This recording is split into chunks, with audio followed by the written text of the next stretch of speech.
Hi everybody, welcome to our tutorial this week.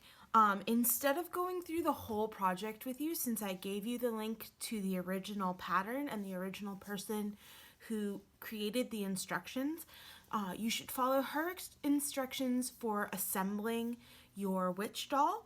I wanted to really quickly give you a rundown on how to do blanket stitch, because that is the one thing in the tutorial that she doesn't really explain thoroughly. So here's how you do blanket stitch, and a lot of online tutorials show you how to do blanket stitch through 2 layers. I'm going to show you how to do it through the 1 layer on your cape and the 1 layer on the edge of the witch's hat.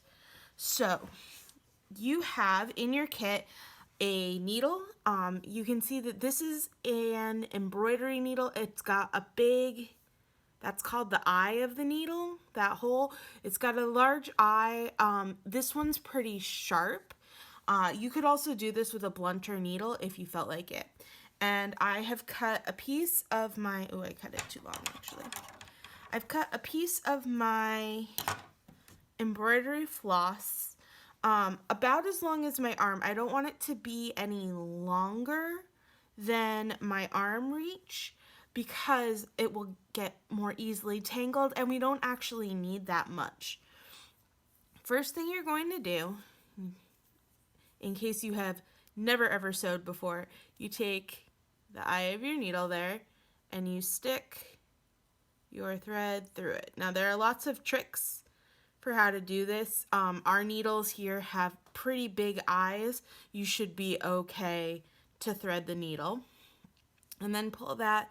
So you've got probably 6 to 8 inches hanging down. That's just going to make it secure so that if you pull, you don't accidentally yank the needle off of your thread. At the other end, opposite from the needle, we're going to tie a knot. And I usually do 2 just in case. And this little end, we actually want it to be pretty short, so I'm going to cut that in half. I've got probably about 1/2 inch there, maybe a little less on my knot. That's going to make it neater in the end. So what you do to do a blanket stitch, you take your needle, you take your piece. I didn't cut this out very neatly, but it'll give you a good approximation. And for the cape, the blanket stitch is going to go around this outside curve. So you take your needle and you come up from behind, and you want to come up a little ways down from the edge. You'll see why in a minute. So you come up, you bring your thread back around to the back and your needle, and then you come up again in as close to the exact same place as you can get it. You might have to make a couple tries, but there you see my needle's coming out in the exact same place it did before. You pull that until that loop is almost all the way tight, and then you take your needle and you go through that loop and then pull it tight, and that's your first stitch. Now with blanket stitch, you're always going to be coming in from the back on your stitch, and you want to try to keep your stitches the same width apart and the same length. So I will match my needle up with the end of my last one, and see I came up and it's about the same distance from that edge there. And next time I do this, I'll try to keep it the same distance apart. Again, I come up through from the back, and instead of going around twice now, with this loop right here, I go through that loop, pull tight, and that is my first blanket stitch. We'll do it again. So I find a spot that is about the same distance between the 2 stitches, about the same width in, So I want to come up right about here. One thing you can do, oop, I was talking and I got distracted. So after you come up, go through the loop and then pull tight. There you go. If you want your witch to be super duper neat, one thing you can do on the thumb that you're going to hold your fabric with, usually you hold your needle in your dominant hand. For me, that's my right. So on my left thumb, sometimes I'll take a ruler and I'll do 2 little washable pen or marker marks on my thumb. The distance apart I want my stitches to be, and then I can line up one mark with my stitch, and I can hold that there, and I can come up at the same spot, and it's always the same distance. I don't always do that for these witches. I like them to be a little bit raggedy and different. So I just do it freehand, but if you want it to be super duper neat, you can try that. So you come up from the back and in through there. Ta-da! And when you've gotten all the way around, you'll see this in your instructions.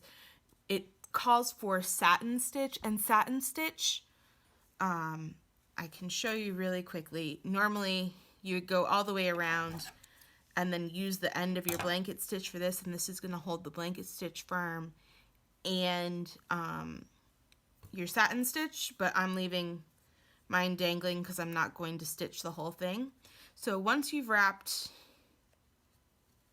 the cape around your little witch's shoulders and you have the end of your blanket stitch that goes all the way around here, you'll come again up from the back. And to do satin stitch, you just overlap those corners, and, sorry, this is black, so it's harder to see. You overlap those 2 corners as much as you want them to be overlapped, and we're going to make pretty wide stitches. You come up from one side, you go down through the other side of the cape, and then we come up right next to our buddy on this side.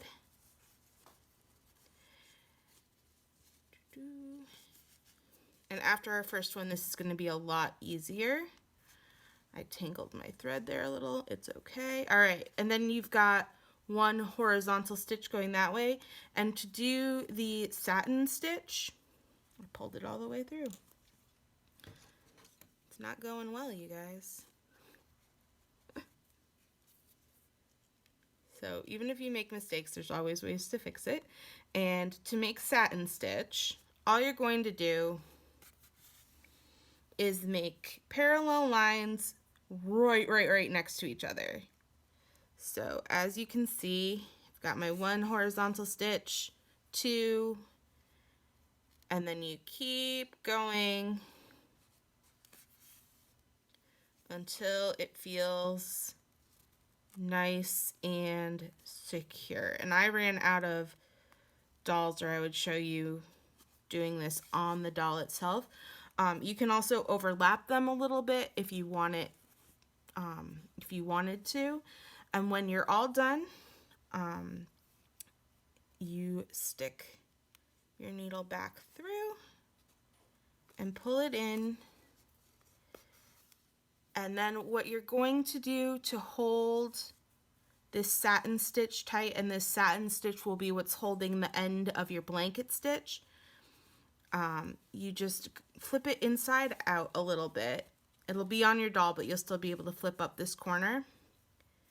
And you take your needle, you go through one of your satin stitches, or 2, voila, go through that loop, and you've made a knot. If you want to do a double knot, you go through your knot and then through that loop, et voila. You trim that nice and short. You trim the end of your other knot nice and short so you can't see it from the outside. your little witch's cape will be done. So that's a quick rundown of how to do the blanket stitch and the satin stitch. There are lots of other tutorials on the internet if you prefer one that is pictures, or if you prefer one, if you prefer something a little different. See, so my thumb can wear it. And I hope you guys really enjoy making your witches. I cannot wait to see them. I have been known to add hair to mine with embroidery floss, so I can't wait to see what adaptations you make, and I will see you next week. Bye!